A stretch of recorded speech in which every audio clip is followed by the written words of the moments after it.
الباقر يا ابن رسول الله يا حجة الله على خلقه يا سيدنا ومولانا إنا توجهنا واستشفعنا وتوسلنا بك إلى الله وقدمناك بين يدي حاجاتنا يا وجيها عند الله اشفع لنا يا أبا عبد الله يا جعفر بن محمد أيها الصادق يا ابن رسول الله يا حجة الله على خلقه يا سيدنا ومولانا إنا توجهنا واستشفعنا وتوسلنا بك إلى الله وقدمناك بين يدي حاجاتنا يا وجيها عند الله اشفع لنا عند الله يا أبا الحسن يا موسى بن جعفر أيها الكاظم يا ابن رسول الله يا حجة الله على خلقه يا سيدنا ومولانا إنا توجهنا واستشفعنا وتوسلنا بك إلى الله وقدمناك بين يدي حاجاتنا يا وجيها عند الله اشفع لنا يا أبا الحسن يا علي بن موسى الرضا أيها الرضا يا ابن يا رسول الله يا حجة الله على خلقه يا سيدنا ومولانا إنا توجهنا واستشفعنا وتوسلنا بك إلى الله وقدمناك بين يدي حاجاتنا يا وجيها عند الله اشفع لنا عند الله يا أبا جعفر يا محمد بن علي أيها التقي الجواد يا ابن رسول الله يا حجة الله على خلقه يا سيدنا ومولانا إنا توجهنا واستشفعنا وتوسلنا بك إلى الله وقدمناك بين يدي حاجاتنا يا وجيها عند الله اشفع لنا عند الله يا أبا الحسن يا علي بن محمد أيها الهادي التقي يا ابن رسول الله يا حجة الله على خلقه يا سيدنا ومولانا إنا توجهنا واستشفعنا وتوسلنا بك إلى الله وقدمناك بين يدي حاجاتنا يا وجيها عند الله اشفع لنا يا أبا محمد يا حسن بن علي أيها الزكي العسكري يا ابن رسول الله يا حجة الله على خلقه يا سيدنا ومولانا إنا توجهنا واستشفعنا وتوسلنا بك إلى الله وقدمناك بين يدي حاجاتنا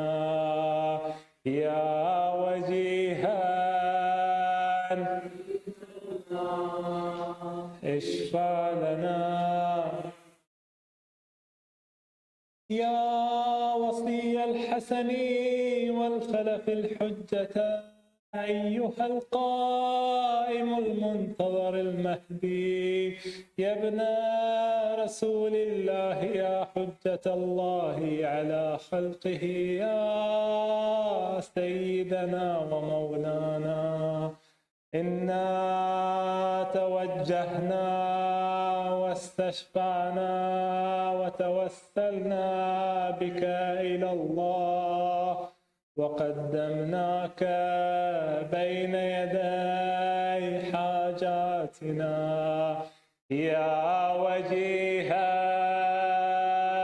عند الله، اشفع لنا عند الله، يا وجيها عند الله، اشفع لنا عند الله، يا وجيها عند الله، اشفع لنا عند الله.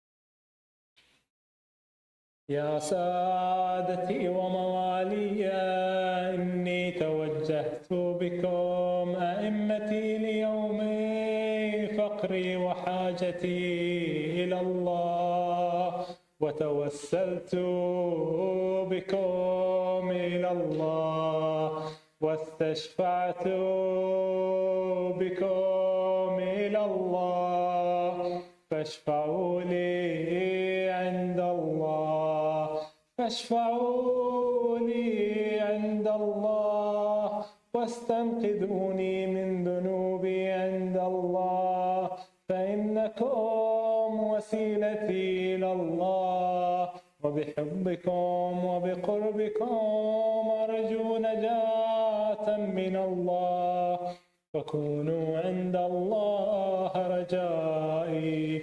يا سادتي يا أولياء الله، صلى الله عليهم أجمعين، ولعن الله أعداء الله ظالميهم من الأولين والآخرين، آمين رب العالمين. وصلى الله على محمد وآله الطيبين الطاهرين.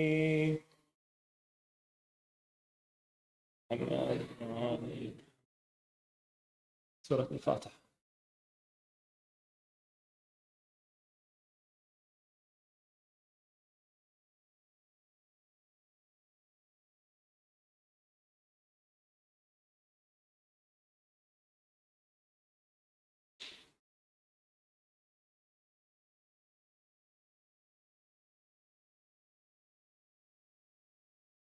اللهم صل على محمد وآل محمد. بسم الله الرحمن الرحيم.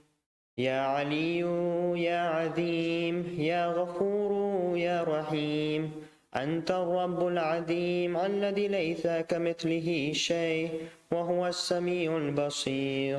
وهذا شهر عظمته وكرمته وشرفته وفضلته على الشهور، وهو شهر الذي فرضت صيامه عليه، وهو شهر رمضان الذي أنزلت فيه القرآن هدى للناس وبينات من الهدى والفرقان، وجعلت فيه ليلة القدر وجعلتها خيرا من ألف شهر.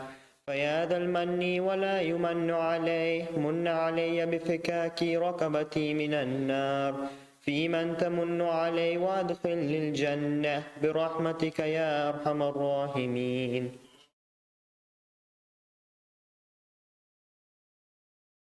اللهم صل على محمد وآل محمد. بسم الله الرحمن الرحيم. اللهم رب شهر رمضان الذي أنزلت فيه القرآن وافترضت على عبادك فيه الصيام، صل على محمد وآل محمد وارزقني حج بيتك الحرام في عامي هذا وفي كل عام، واغفر لتلك الذنوب العظام، فإنه لا يغفرها غيرك يا رحمن يا علام.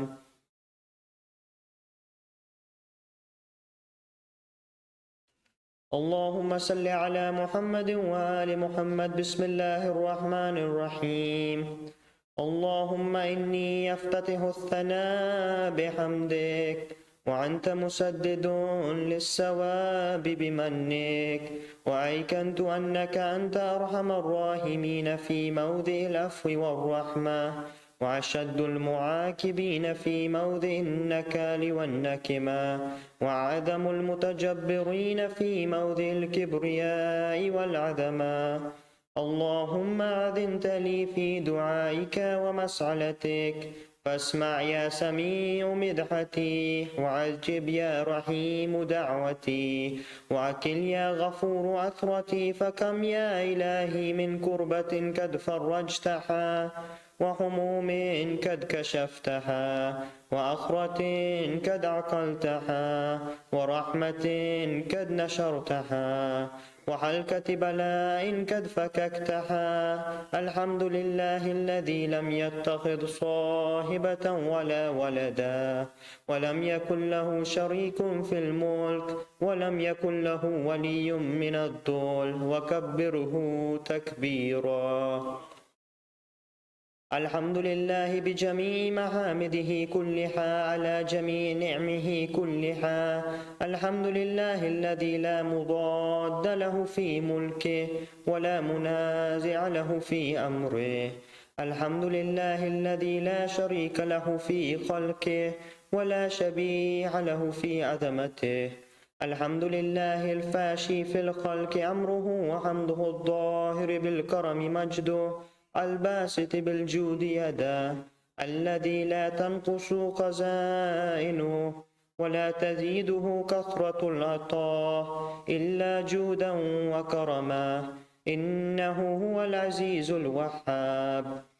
اللهم إني أسألك قليلا من كثير، مع حاجة بي إليه عظيما، وغناك عنه قديم، وهو عندي كثير، وهو عليك سهل يسير. اللهم إن عفوك عن ذنبي، وتجاوزك عن خطيئتي، وسفحك عن ظلمي، وسترك على كبيه عملي، وهلمك عن كثير جرمي، عندما كان من خطئي وعمدي أطمعني في أن أسألك ما لا أستوجبه منك، الذي رزقتني من رحمتك، وأريتني من قدرتك، وعرفتني من إجابتك، فصرت أدعوك آمنا وأسألك مستعنسا، لا خائفا ولا وجلا، مدلا عليك فيما كسدت فيه إليك.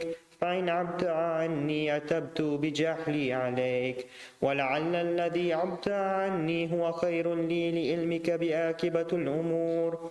فلا أرى مولا كريما أصبر على عبد لئيم منك علي يا رب. إنك تدعوني فأولي عنك، وتتحبب إلي فتبغض إليك، وتودد إلي فلا أقبل منك.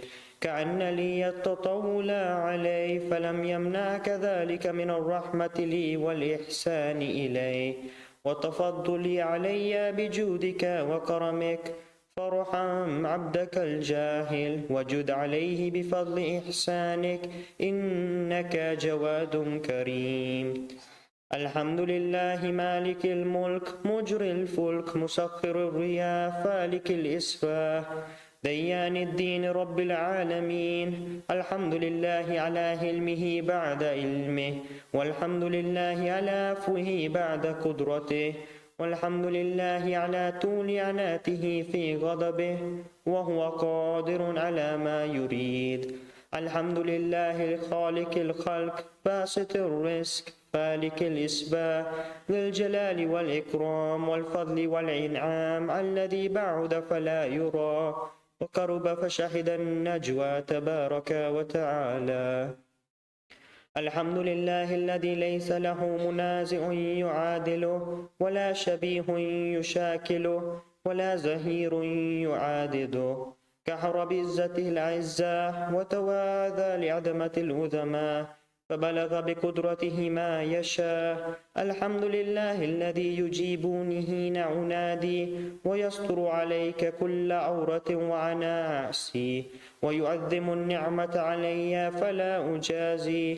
فكم من موهبة حنيعة قد أعطاني، وعزيمة مخوفة قد كفاني، وبهجة مونكة قد أراني، فأثني عليه حامدا وأذكره مسبحا. الحمد لله الذي لا يفتك حجابه، ولا يغلق بابه، ولا يرد الصائل، ولا يخيب عامله. الحمد لله الذي يؤمن الخائفين، وينجي الصالحين، ويرفع المستضعفين، ويضع المستكبرين، ويخلق ملوكا ويستخلف آخرين. والحمد لله قاسم الجبارين، مبير الظالمين، مدرك الحاربين، نكال الظالمين، صريخ المستصرخين، موضع حاجات الطالبين، معتمد المؤمنين. الحمد لله الذي من خشيته ترعد السماء وسكانها، وترجف الأرض وأمارها، وتموج البحار من يسبح في غمراتها. الحمد لله الذي هدانا لهذا، وما كنا لنهتدي لولا أن هدانا الله.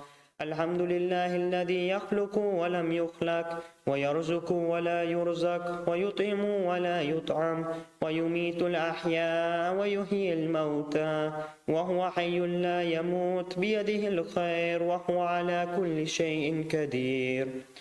اللهم صل على محمد عبدك ورسولك وعمينك وسفيك وحبيبك وخيرتك من خلقك، وحافظ سرك ومبلغ رسالاتك، أفضل وأحسن وأجمل وأكمل وأزكى وأنمى وأطيب وأطهر وأسنى، وأكثر ما صليت وباركت وترحمت وتحننت وسلمت على أحد من عبادك وأنبيائك ورسلك وصفوتك وأهل الكرامة عليك من خلقك.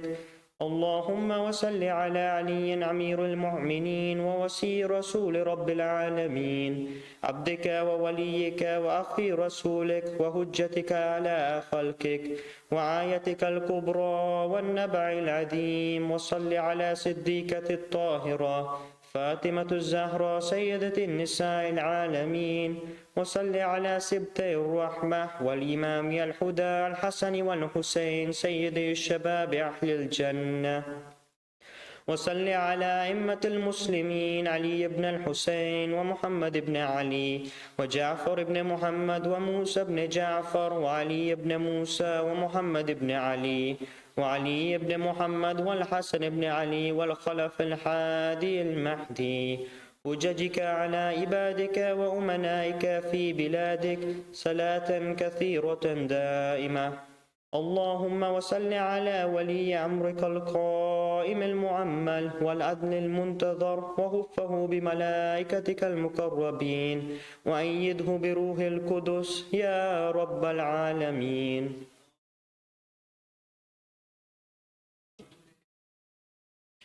اللهم اجعله الداعي إلى كتابك والقائم بدينك، استخلف في الأرض كما استخلفت الذين من قبله، مكنه دينه الذي ارتديته له، أبدله من بعد خوفه أمنا يعبدك لا يشرك بك شيئا.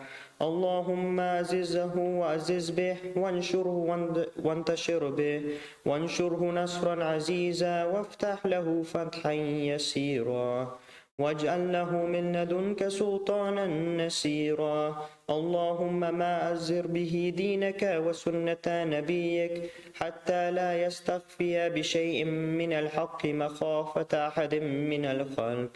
اللهم ما إنا نرغب إليك في دولة كريمة تعز بها الإسلام وأحلى، وتذل بها النفاق وأحلى، وتجعلنا فيها من الدعاة إلى طاعتك والقادة إلى سبيلك، وترزقنا بها كرامة الدنيا والآخرة. اللهم ما عرفتنا من الحق فحملنا، وما كسرنا عنه فبلغنا.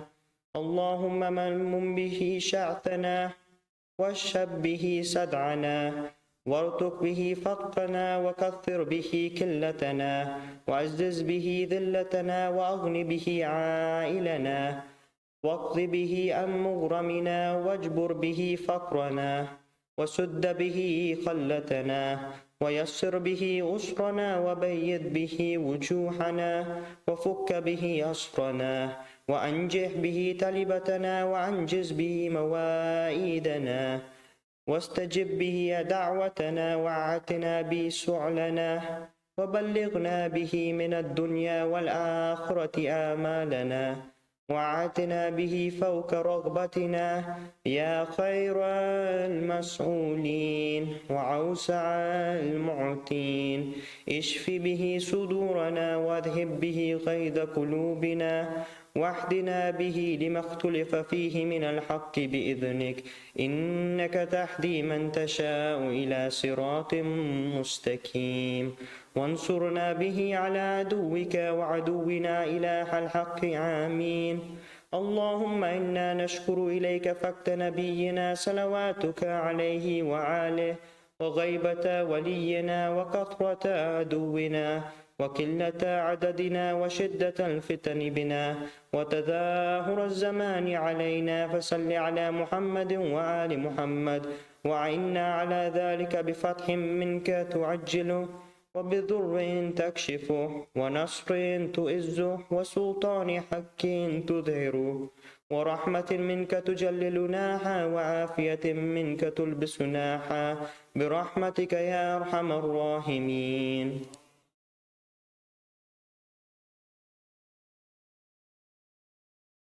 اللهم صل على محمد وآل محمد. بسم الله الرحمن الرحيم. اللهم برحمتك في الصالحين فأدخلنا، وفي إليين فارفعنا، وبكأس من معين من عين سلسبيل فاسقنا، ومن الحور العين برحمتك فزوجنا، ومن الولدان المخلدين كأنه اللؤلؤ المكنون فأقدمنا، ومن ثمار الجنة والحوم الطير فأطعمنا، ومن ثياب السندس والحرير والاستبرق فالبسنا، وليلة الكاد وحج بيتك الحرام وقتلا في سبيلك فوفق لنا، وصالح الدعاء والمسألة فاستجب لنا، وإذا جمعت الأولين والآخرين يوم القيامة فارحمنا، وبراءة من النار فاكتب لنا، وفي جهنم فلا تغلنا، وفي عذابك وحوانك فلا تبتلنا، ومن الزقوم والضريع فلا تطعمنا، ومع الشياطين فلا تجعلنا، وفي النار على وجوهنا فلا تكببنا، ومن ثياب النار وسرابيل الكتران فلا تلبسنا، ومن كل سوء يا لا إله إلا أنت، بحق لا إله إلا أنت فنجنا.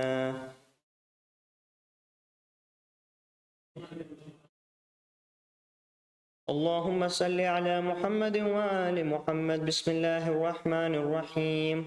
اللهم إني أسألك أن تجعل فيما تقضي وتقدر من الأمر المحتوم في الأمر الحكيم، من القضاء الذي لا يرد ولا يبدل، أن تكتبني من حجاج بيتك الحرام المبرور حجهم، المشكور سعيهم، المغفور ذنوبهم، المكفر عنهم سيئاتهم، وأن تجعل فيما تقضي وتقدر أن تطيل عمري في خير وآفية، وتوسع في رزقي، وتجعلني ممن تنتصر به لدينك، ولا تستبدل بي غيري. أعوذ بجلال وجهك الكريم أن ينكدي عني شهر رمضان أو يتلو الفجر من ليلة حادي ولقد كبلي تبعة أو ذنب تعذبني عليه.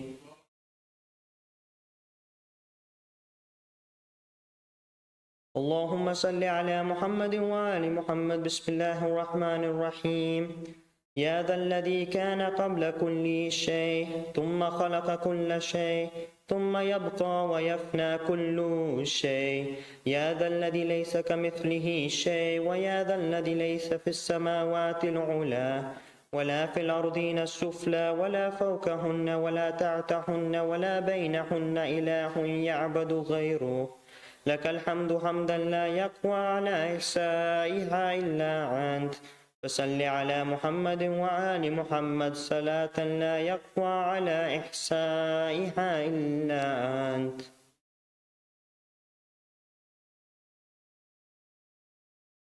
اللهم صل على محمد وآل محمد. بسم الله الرحمن الرحيم. إلهي وكفى السائلون ببابك ولاذ الفقراء بجنابك ووقفت سفينة المساكين على ساحل بحر جودك وكرمك يرجون الجواز إلى ساحة رحمتك ونعمتك. إلهي إن كنت لا تغفر في هذا الشهر الشريف إلا لمن أخلص لك في صيامه وقيامه فمن للمذنب المقصر إذا غرق في بحر ذنوبه وعاتامه. إلهي إن كنت لا ترحم إلا المطيعين فمن للعاسين وإن كنت لا تقبل إلا من العاملين فمن للمقصرين. إلهي ربغ الصائمون وفاز القائمون ونجا المخلصون ونحن عبيدك المذهبون فارحمنا برحمتك واعتقنا من النار بعفوك يا كريم يا أرحم الراحمين. وصلى الله على محمد وآله الطاهرين.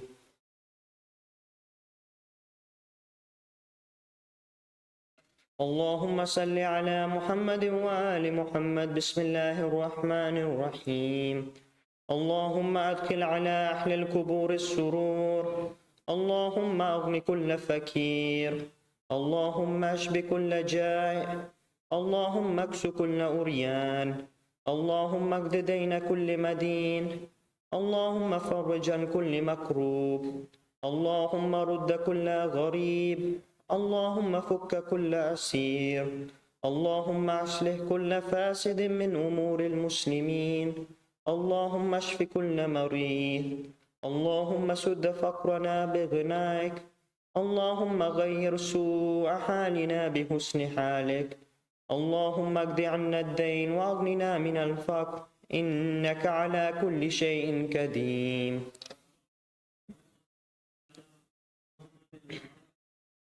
سورة مباركة الفاتحة.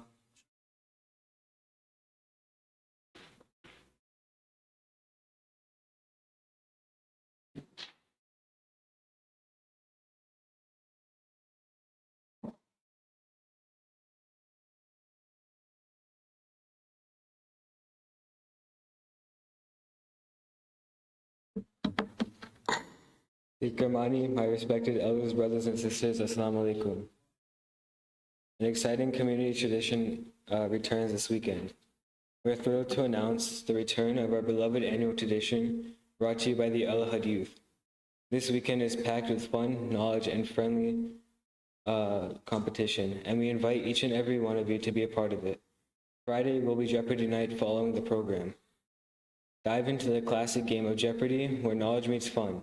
Open to all community members, whether you're a trivia buff or just looking for a night of entertainment and learning. Join us as a contestant and showcase your knowledge, or cheer on your friends as a part of the audience. Then, on Saturday, join us for a new competitive trivia game called Switch. Switch is a competitive trivia game that promises to test your wits and keep you on your toes. Whether you're a trivia veteran or new to the game scene, Switch offers a fresh challenge for all. Sign up to compete or enjoy from the sidelines. An email announcement with details on how to sign up for both games will be sent out tonight. Whether you're looking to test your trivia prowess or simply enjoy a fun-filled evening, we've got something for everybody. Don't miss out on this weekend of fun, friendship, and trivia. Join us as a contestant or an audience member for an unforgettable experience. Looking forward to seeing you all there.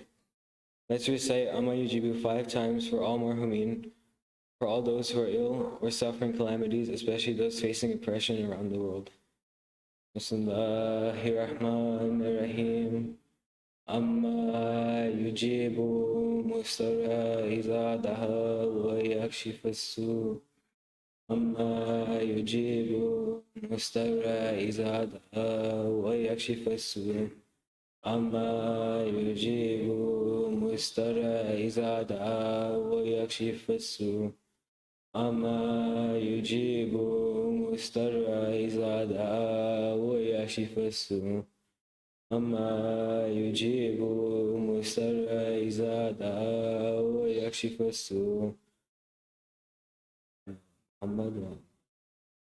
Let's remember all our marhumin with the Surah Fatiha.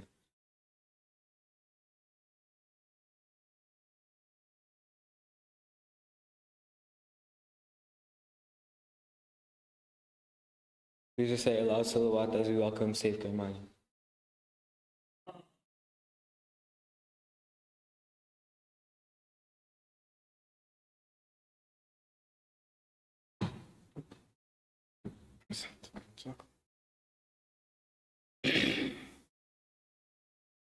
أعوذ بالله من الشيطان اللعين الرجيم بسم الله الرحمن الرحيم فوض أمري إلى الله إن الله بصير بالعباد ولا حول ولا قوة إلا بالله العلي العظيم حسبنا الله ونعم الوكيل ونعم المولى ونعم النصير والصلاة والسلام والتحية والإكرام على الرسول المسدد المصطفى الأمجد المحمود الأحمد الذي سمي في السماء بأحمد وفي الأرض بأبي القاسم محمد اللهم صل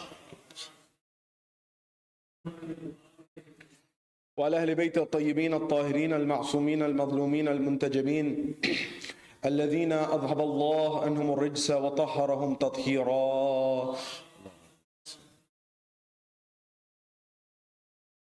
وقل رب اشرح لي صدري ويسر لي أمري واحلل عقدة من لساني يفقه قولي أما بعد قال الله تبارك وتعالى في كتاب الكريم بسم الله الرحمن الرحيم وورث سليمان داود صدق الله العلي العظيم زينوا مجالسكم بالصلوات على محمد وآل محمد.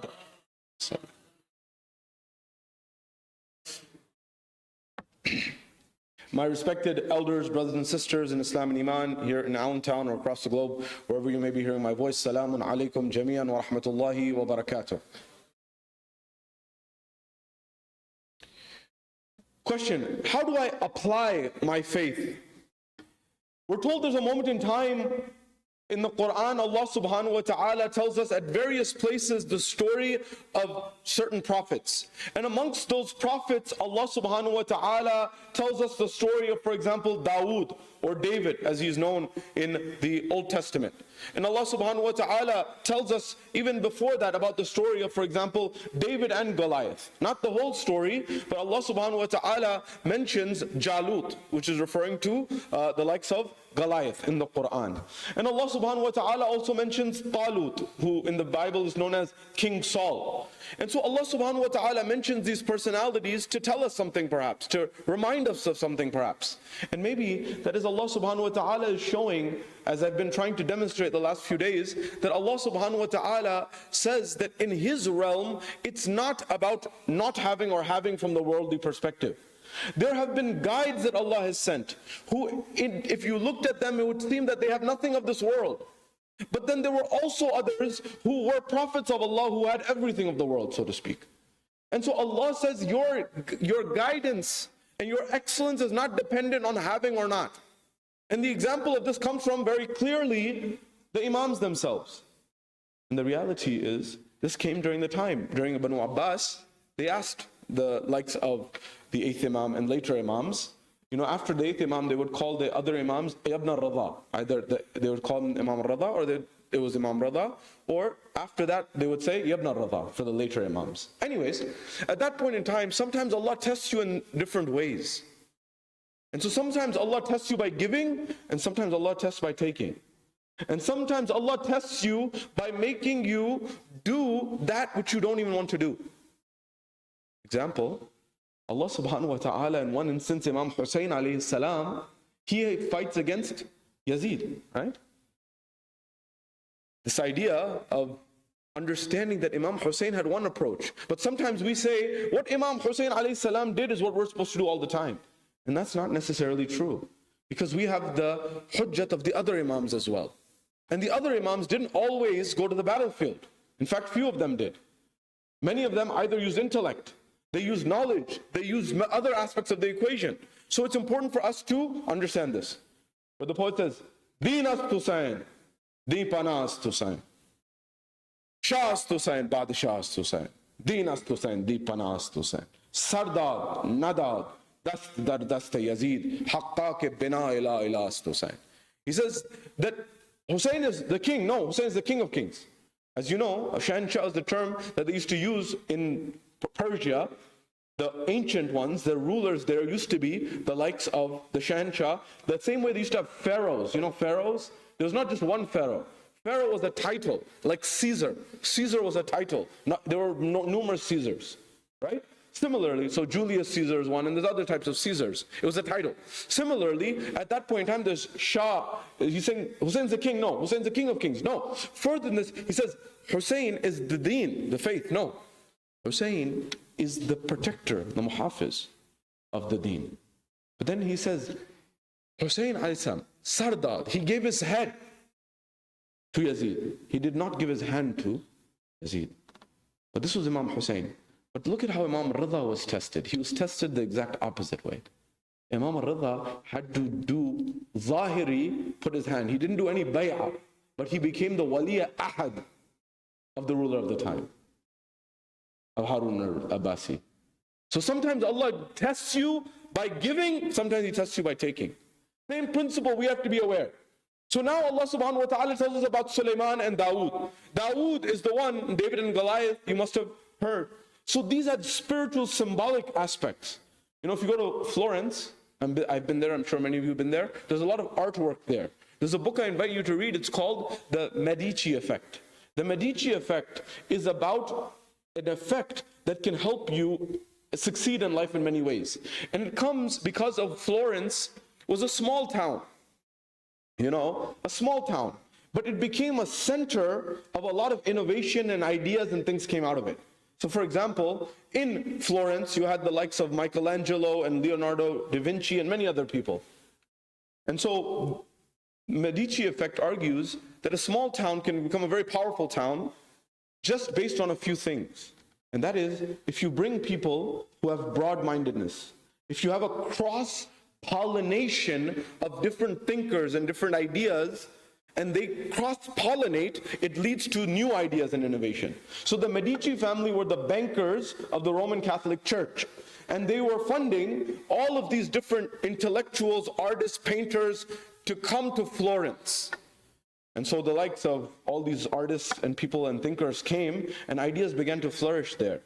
So they say the same principle applies in your business, in your institutions, in your organizations, that you take ideas and you cross-pollinate them, and it leads to new ideas and new innovation. Not my words. IDEO is a company in Silicon Valley that many companies like Apple and others, they've used them to build their products. And they have a principle, an innovation principle. And the principle is, when they build a team, they make sure that the team that is building the team that is building the product is not all engineers. They make sure that there's a biologist, a sociologist, a psychologist, maybe one engineer, a business person, people from different backgrounds. And all of those different backgrounds contribute to a new understanding, a new realization. Because we realize that sometimes when you're all looking at something from the same lens, you may not see the whole picture. I'll give you an example. I'm trying to help us to think. The same way the Quran is teaching us how to think, I'll give you an example. There was a class I took in grad school. It was called Innovation in Engineering Design. A very fancy term for a simple concept. The concept was how to teach engineers how to think creatively. But sometimes they have a problem doing that. Many people have. So one of the tasks that, after reading many books and much literature on innovation and creativity, remember, creativity is from a gift from Allah subhanahu wa ta'ala. Allah has given us the ability to be creative. It's something that, it's an amazing thing. Anyways, so our professor said, I want you guys to go to, he was telling us to go to the shore, go to the seashore. And go to the seashore there, and I want you to draw 20 different sketches of a design of a product. But he said, here's a very important element. I don't want you to be critical of any of them yet. Meaning what? Sometimes what happens is we are in the creative mode, and then we say, oh, this will never happen in practicality, so we throw away a great idea. So you have to know what side of your brain, so to speak, to use. And eventually, you may have a beautiful idea that just needs a little bit of refinement, but you may end up throwing the baby out with the bathwater. Now stay with me, why I'm mentioning this for you and I to understand and reflect on. Because Allah subhanahu wa ta'ala may be teaching us the same thing. That sometimes how you see something is not the only way. So now coming back to Florence and the Medici effect, what I wanted to share with you is, you may see this beautiful artwork which is considered David there. David is it's a stone structure that's quite large there, but there was a symbolic importance that people forget. The idea was that they wanted to commission this artwork to remind people of the incident of David and Goliath, which is mentioned in the Quran of Jalut, as you know. And so then Dawood. They wanted to remind people to say that Florence is a small town, right? I'm sure Allentown, New York City might be bigger, right? But if you use a little bit of wit, a little wisdom, you can maybe get much further than the big cities, for example. So this was the principle of Florence. So they said, a big kingdom may come to attack us in Florence, but we will use our wit and our intellect and our reason and our ability and our ingenuity and our creativity to win the same way that David beat Goliath. That was the spiritual principle, to remind people of that. So now why do I mention this? Allah subhanahu wa ta'ala says at a moment, وَوَرِثَ سُلَيْمَانَ Dawood. And so Dawood had the kingdom, and then Sulaiman also afterwards inherited. Now there's a debate amongst the scholars, what did he inherit? What did Sulaiman inherit? Was it knowledge? Maybe it was something else. Allah knows, and we'll leave that debate for the side. But eventually Allah also gave him knowledge, and Allah also gave him a kingdom. So now here's a moment that I want to share with you. When Allah gave the kingdom to Sulaiman, there's different moments the Quran tells us about. So for example, Allah subhanahu wa ta'ala says there's a moment where Sulaiman is walking with his army, and he has a conversation with ants, you know?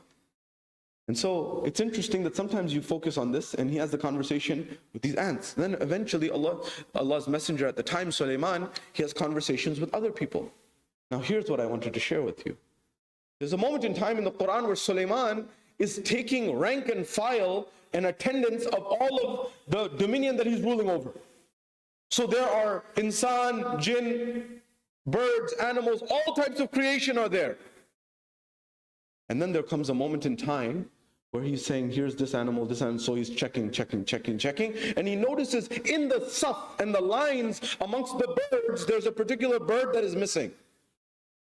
The hudhud bird, or the hoopoe bird. And in the Quran, Sulaiman says, where is this bird? Where is this hudhud bird? Where is this hoopoe bird? Small bird, not a big bird. Where is it? And he says, if it doesn't have a reason as to why it's not where it's supposed to be, he will get a punishment. He will get corrective action. Now look, why is Allah telling me this?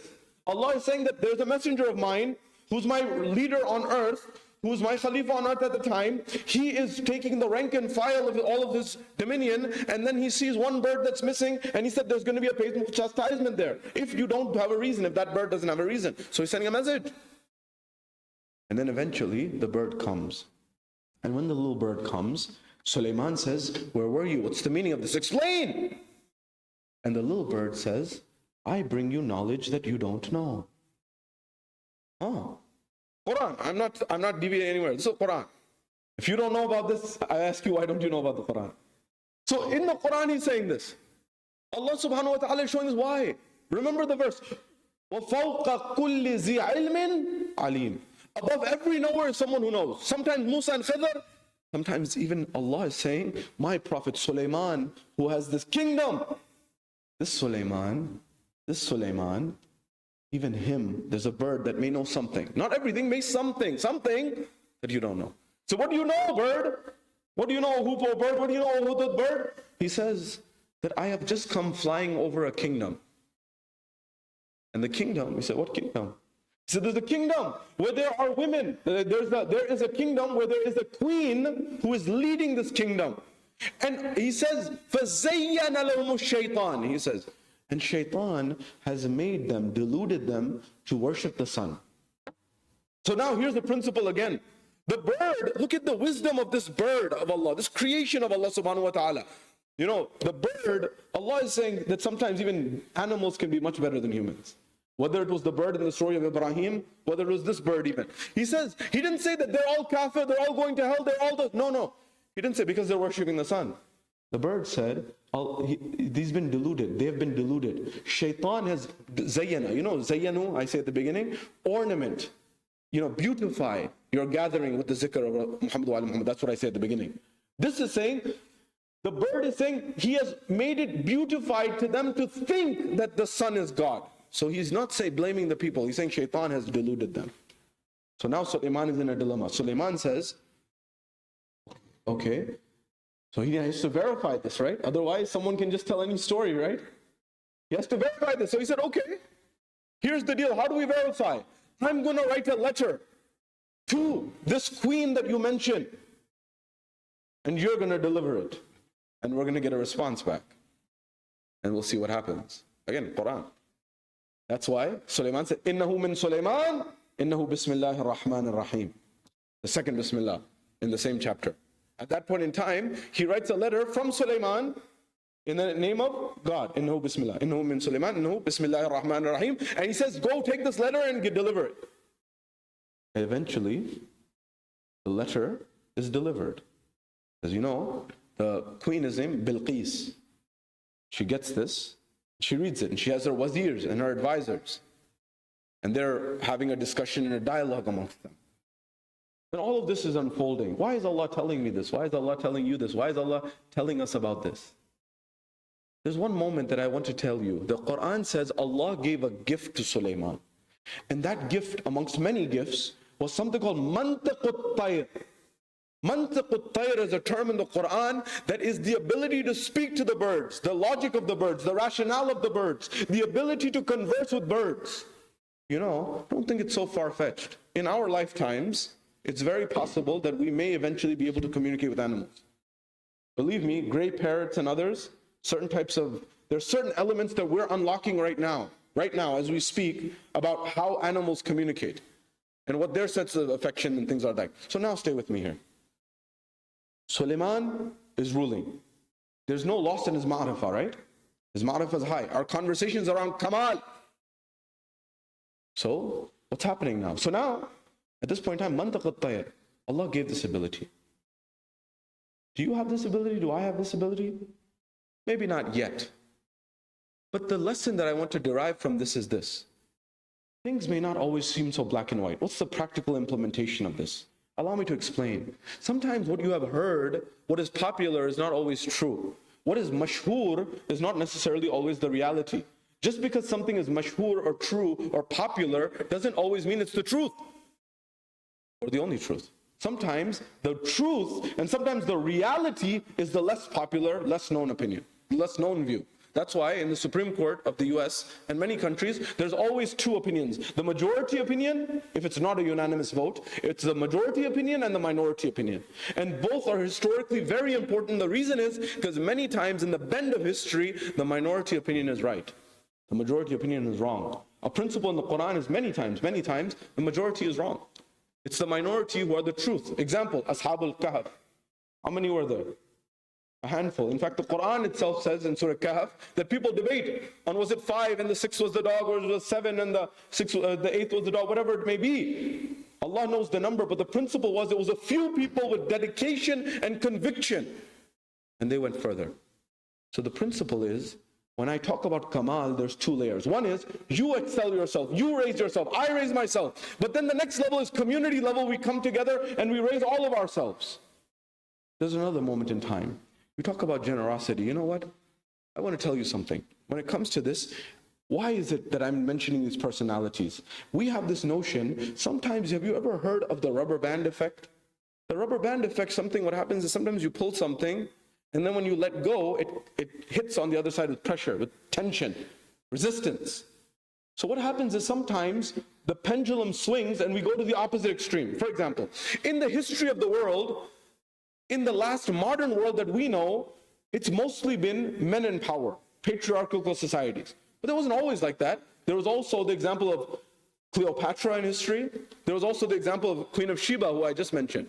So there have been times where men have been in power, there have times when women have been in power, but sometimes what happens is when you go from one end of the spectrum to the other, you sometimes neglect the other party's rights. So for example, if society for the last 100 years has all been male dominated, then when it becomes women dominated, sometimes men get marginalized in that process. The truth is sometimes you have to balance this equation. Oftentimes. What do I mean? We are facing a similar dilemma today. Today, people have said, for example, in our majalis, in our lectures, we have emphasized Ahlul Bayt too much for a long time. So we need to focus on the Quran. And sometimes in the process, we are neglecting the Ahlul Bayt. And the reality is you have to balance both of these. Because Rasulullah himself said, Quran and Ahlul Bayt. Not me. I didn't pull it from my pocket. And believe me, I went on this journey to try to understand that you can't understand the Quran without the Ahlul Bayt, honestly. And the reason is this, because you may read in the Quran that there was Sulaiman and there was Dawood and there was Rasulullah and there were these individuals, and then at that point in time, if you neglect those personalities and you say, Ya Allah, there are these people who gave and these people who did, and you say that, and you read the history of Islam after Imam Hassan and Imam Hussein, and you say, Ya Allah, these are fairy tales, there's nobody like this who ever existed. If you remove the Ahlul Bayt, somebody could complain to Allah subhanahu wa ta'ala and say, Ya Allah, these were theoretical models, I never saw practical implementation in the world. Someone would say, that's why Allah gave us the best role models. Not my words, not my words. Khalil Gibran is the Lebanese American Christian poet, the best-selling poet after Shakespeare and Rumi in the West. He lived 100 years ago in America, coming from Lebanon, Christian. He said, if you ask me, he said, in my opinion, he wrote The Prophet, a very famous artwork. He says, in my opinion, the first Arab to have a conversation with the divine soul is Ali, referring to Ali ibn Abi Talib. And he says, in my opinion, the Arabs did not understand his value until amongst the Persian neighbors came some who could tell the difference between pebbles and gems. Meaning Ali is the gem and pebbles are other people. Or the French writer, when he looks at Imam Ali alayhi salam, he says that I am baffled by Ali, I am perplexed by Ali, I'm flabbergasted by Ali. Why?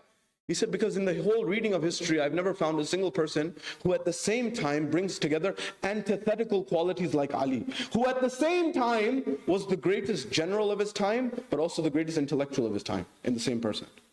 The greatest warrior of his time, and perhaps the greatest statesman of his time. That normally you would not expect that Einstein is the greatest intellectual maybe, but at the same time, he would be the greatest, most brave soldier and warrior on the battlefield. That's why Ali is Madharul Ajaib, the one who brings them together. Why do I mention this? Because for a long time growing up, I thought maybe I was a victim of this as well. That sometimes we inflate these positions. But the reality is sometimes you don't realize the value of the gold that you have. You remember the Mawlana Nasiruddin example I gave? You sometimes don't realize the value that you have in front of you.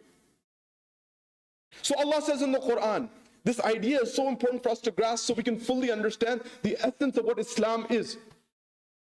So Allah subhanahu wa ta'ala says, إِنَّمَا وَلِيُّكُمُ اللَّهُ وَرَسُولُ وَالَّذِينَ آمَنُوا الَّذِينَ يُقِيمُونَ الصَّلَاةَ وَيُؤْتُونَ الزَّكَاةَ وَهُمْ رَاكِعُونَ Quran. Allah subhanahu wa ta'ala says, إِنَّمَا وَلِيُّكُمُ اللَّهُ Allah is your wali. وَرَسُولُ And the Rasul, the messenger, is your wali. And then Allah says something, إِنَّمَا وَلِيُّكُمُ اللَّهُ وَرَسُولُ وَالَّذِينَ آمَنُوا الَّذِينَ يُقِيمُونَ الصَّلَاةَ وَيُؤْتُونَ الزَّكَاةَ وَهُمْ رَاكِعُونَ So Allah is your wali. And the messenger is your wali. And the one who has iman and who in a state of ruku gives khairat, gives sadaqah. Raki'un. Who was that person in history who in a state of ruku gave this? And none other than Ali ibn Abi Talib, historians say. And many people tried afterwards even to be that person. But when the ayah came, it came for that particular moment in time. For us to understand the dynamics of what it means. إنما وليكم الله ورسوله الذين آمنوا الذين يقيمون الصلاة ويؤتون الزكاة وهم راكعون. This aspect of Ali ibn Abi Talib, but this whole point, I took you to this moment to explain one thing, which was, do you know what that ring was? There was Sulaiman used to control his entire kingdom with one ring. And that ring that my Mawla and your Mawla gave in khairat and ruku was the ring that Sulaiman used to use to control all of his dominion. The principle being that wherever Sulaiman's kingdom ends, Mawla Kainat's kingdom begins. Because he gives it away in that way. You see, understand, if you can channel not the physical Ali, but the spiritual Ali inside you, you can become limitless. There's no limit to you. Not my words. In fact, this is the Iqbal again says, Darao Sikandar se wo mard faqir ala hai. Darao Sikandar, Dara is Darius. You know, there's a debate. Allah didn't mention who it was, but historians say, you know, in the Quran, those 3 stories that are in Surah Kahf, where Allah tells us about the story of Musa and Khidr and Ashab al-Kahf, and He tells us the name of someone else who went east and west. What was his name? Dhul Qarnayn, they say he may have been Darius the Great or Darius the Second. We don't know. But Darius, Dara, is his name in Farsi and Urdu. Dara Sikandar. Sikandar is Alexander, right? Alexander, whose teacher was Aristotle. And so now imagine you have access to the brain of Aristotle, and you have all of these people who are ruling over you. But they say Alexander, it's attributed to him, but who knows? They say Alexander, when he was dying, he said, my will is that you leave my hand stretched out when you bury me. So that people know that I was ruling, I was the great who conquered the world, but even when I go empty-handed. What they say, he said that I want doctors, for example, to carry my casket to the grave. They said, why? So I can tell them I had the best of doctors, and yet they could not bring me back from death. That you think you may, once you get here, once you get there, Alexander saying, I had everything. And still, I was limited. That is, still some things are now out of my hands. So anyways, Dara Sikandar se wo mard faqir ala hai ho jiske faqiri mein buwe asadullahi. Allahu Akbar. He says that better than Darius, better than Alexander, is that person who's on the path of Allah subhanahu wa ta'ala, who is fragranced by the love of Asadullah, Amir al-Mu'min, the Lion of Allah. You see, when you understand this, you understand the power and the majesty of what Allah will give you by virtue of understanding His representatives. The manzil is not the Ahlul Bayt. They are the guides to the manzil, which is Allah. They've always said Allah. We've always said Allah. We need to keep that in mind. But the issue is, Allah does not come on the battlefield in Badr. Allah does not come on the battlefield in Uhud. Allah does not come on the battlefield. Allah is not the one who writes the legend of Malik. Allah is Allah. Allah sends His intermediaries, His awliya, to guide and show people how do you practically live Islam. That's why the poet says, Kabhi Adam, kabhi Musa ne pukara tujhko, Khizr ne aur Zakaria ne pukara tujhko, kabhi Yusha, kabhi Isa ne pukara tujhko, khud nabiyon ke bhi आका ne pukara tujhko, aur sar pa aafat ho to tasbih jali padhte hain, sar pa aafat ho to tasbih jali padhte hain, hum to kya sare nabi naade ali padhte hain. Ya Ali, Ya Ali. Why do I say this to you? So when you go to the University of Life, this is the University of Ali, right? This is the University of Rasulullah. This is the University of Imam Hussein alayhi salam, isn't it? If we don't get these thoughts and ideas from here, where do we get them from? But when you go into the University of Life, which this should not be separated from, you and I, we have an opportunity here, which is simply this. When I go to the field of life, when I go to the Maidan of life, remember Allah subhanahu wa ta'ala, remember Rasulullah, remember Amir al-Mu'minin, remember Imam Hussein alayhi salam. And so when you struggle in the battlefield of life, of university, of work, of your relationships, of whatever it may be, you do it the way that these people did. So they give you strength and courage to fight in the battlefield. The poet says, and it's not just Amir al-Mu'minin, whoever your heart inclines to, that may be it. We'll be raised on with our imams. Some people have other imams. As the poet eloquently says, it may not be Ali, maybe it's someone from the family of Ali. It says, Mushkilon mein bajaye na de Ali, main to leta hu naam Zainab ka. So if it's Zainab, Zainab is there. I tell you honestly, at times, what Zainab did, no man could do. Salamullahi alayha. Her position, her maqam, her status is too exalted. So why did I mention all of this? Is this conversation that I'm having with you anything separate from the discussion of Allah? It should not be. It's not. The principle is this. If these examples, we have a fitra, nature, and human nature is this, we try to find our own role models. And when we try to find our own role models, we find them here and there. And Allah said, look, I don't want you getting lost here and there like the poets who get lost from this valley to the other valley. I'm telling you who to follow. And I'm telling you in the ayat of Mubahila, I'm telling you in the ayat of Ghadir, I'm telling you in the ayat of Surah Dar, هَلْ أَتَى عَلَى الْإِنسَانِ حِينَ مِنَ الدَّهْرِ لَمْ يَكُنْ شَيْءٌ مَذْكُورًا, or where Allah says, وَيُطْعِمُونَ الطَّعَامَ عَلَى حُبِّهِ مِسْكِينًا وَيَتِيمًا وَأَسِيرًا. They give out of their love of Allah subhanahu wa ta'ala to the poor, the orphan, the wayfarer. Every Muslim wrote, this was written for none other than Ali, Fatima and Hasanain. There's no doubt about it. So that's why I'm coming to the conclusion of the last point that I mentioned, that people say, where's Ali, where's Ahlul Bayt, where's all of these things within the Quran? Here's the kicker, that you need to recognize what are the opportunities to actually live the life of Amir al-Mu'minin practical. What does our communities need to do in the future? I'll give you an example. Ahlul Bayt have told us a man should not go into business until they know the rulings of business ethics, right? And we'll talk more about that in Bibi Khadija's night, but you should know them. So one example could be the Islamic principles plus the solutions. What do I mean? So let's say we had workshops and seminars in our community on what is Islamic business ethics. Because in our world, there may not be many business ethics outside of these walls, perhaps. Now, we are told what are Islamic business ethics. For example, how much profit is acceptable? How much may be too much? It may not give us the exact number, but it may say, principle-wise, don't do that. But then here's the problem. This is one side of the equation. You just tell me what the problem is. I'm not being ethical. Let me be ethical, sure. But Maulana, Sayyid, doctor, that's only one side of the equation. What's the other side? I still have to compete in the marketplace of business. And I may have principles, but the other people may not. Remember, Imam Ali was competing against Muawiyah, no principles. Imam Ali had principles, but Imam Ali still won in Siffin, Jamal, Nahrawan. It's harder maybe, but it's more worthwhile. So now, if you come to the business side, you have to solve the business equation, which is what? Two principles, margin and volume.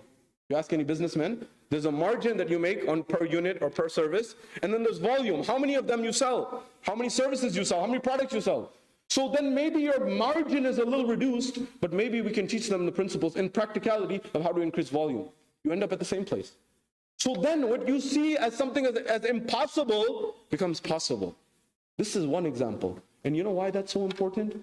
Because these are friends, the Christians, the people of the book, the others who are walking down the street. They may not say it overnight, but they'll say it in 1 year, 2 years, 10 years. But hold on a second, these followers of Ahlul Bayt, they are different. They are not just going with the drift of society, they're perfecting and improving society. That's what Islam was meant to do. We're not just meant to absorb, we're meant to contribute in a positive way that brings about harmony for everyone and betterment for everyone. I remind you, final thing that I'll mention here, I remind you that when the Jewish community came to America 200 years ago, 400 years, I've told you all the history, I won't go into that, 400 years ago and then 200 years ago. 100 years ago, they used to face heavy discrimination. Heavy discrimination. People used to use the worst language, they used to hate them. You know, on Wall Street, up until the 1950s, 40s and 50s, if you were Jewish, you couldn't get a job. You could not get a job on Wall Street. I can tell you the book, Warren Buffett's own mentor, Benjamin Graham, he had to change his name and many other things. Now, you're shocked at me thinking about it now, but there was a time like this. Anyways, do you know how they changed the narrative? 100 years ago in America, if you could afford it, a doctor came to your house to treat you and your children. But if you couldn't afford it, you would take, maybe cough drops, some home remedies, the haldi doodh and ginger, something like this, and you pray to Allah. You'd pray. And sometimes your child died, something. When they came, they established what at that time were called hospitals. Today we'd call them clinics. 2 beds, 1 doctor, and they gave people treatment free of charge. So not overnight, but after 1 year, 2 years, 10 years, people began to say, hold on a second, we are making fun of these people, we are being, discriminatory towards them, we're not being respectful towards them, we're making fun of them, but they are the ones who, when our children are in need, they go to their hospitals and that's how they survive. So they started changing their rhetoric.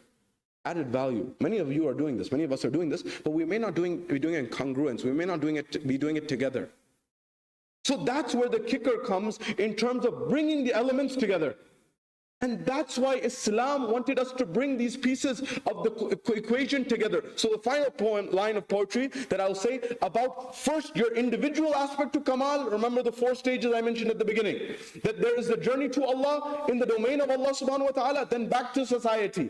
So you and I are not supposed to be going towards Kamal independently. We are supposed to be going towards Kamal together. And this is where in Jawab-e-Shikwa, the response metaphorically from Allah to insan, Iqbal says, You to Sayyid bhi ho, Mirza bhi ho, Afghan bhi ho, tum sab kuch to ho, batao to Musalman bhi ho. Allahu Akbar. He says, you're Sayyid. I am Sayyid. I'm Mirza. I'm Afghan. I'm this, I'm that. You go down the line. He said, are you everything? Are you Musliman? Are you Muslim? And it seems that what he's saying over 100 years ago is what is still true today. Become Muslim, become one ummah, become one nation, and then see what can stop you in life. Nothing. We ask Allah subhanahu wa ta'ala to allow us to learn from this. We ask Allah subhanahu wa ta'ala to unite us and allow us to be united to our efforts and our cause, and may He perfect it. We ask Allah subhanahu wa ta'ala to hasten the reappearance of Imam Sahib al Zaman and allow us to be amongst His companions when He returns. Final request to please recite Surah Al-Fatiha for your marhameen, for our marhameen, for all those who do not have someone to recite Fatiha for them in this night. Surah Al-Mubarak Al-Fatiha ma'as salawat.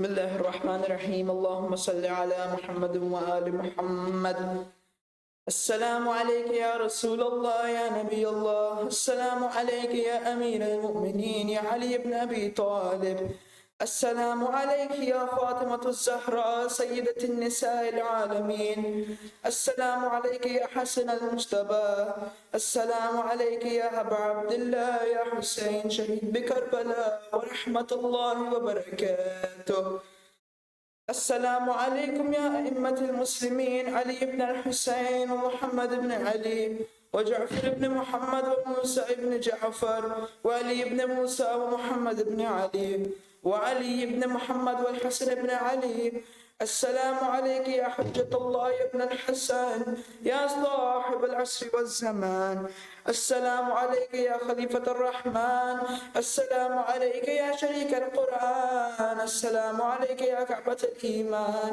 السلام عليكم ورحمة الله وبركاته